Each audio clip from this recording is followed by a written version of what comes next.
အရာရှိစစ်တီဇနီးတွေပါနိုင်ငံတော်ကာကွယ်ရေးမှာပူးပေါင်းဖို့စစ်ကောင်းဆောင်ကတိုက်တွန်းလိုက်ပါတယ်ဒါဟာ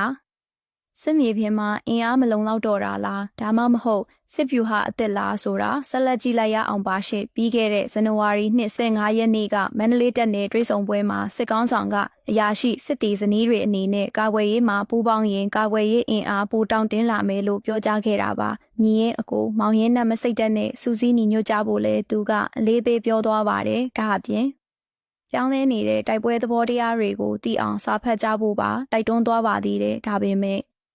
ဒီပြောကြားချက်အပေါ်ဝေဖန်မှုတွေကတော့မြင့်တက်နေပါတယ်1029စစ်စင်ရေးကစလို့အခုအချိန်ထိတိုက်ပွဲပြင်းထန်တဲ့နေရာတွေမှာတပ်မိသားစုဝင်ရဲမေတွေကိုပါစုခွာခွင့်မပေးဘဲအတေခံတိုက်ခိုင်းနေတယ်လို့တပ်မိသားစုဝင်တွေကဖွင့်ဟထားပါတယ်အဆိုးဆုံးကတော့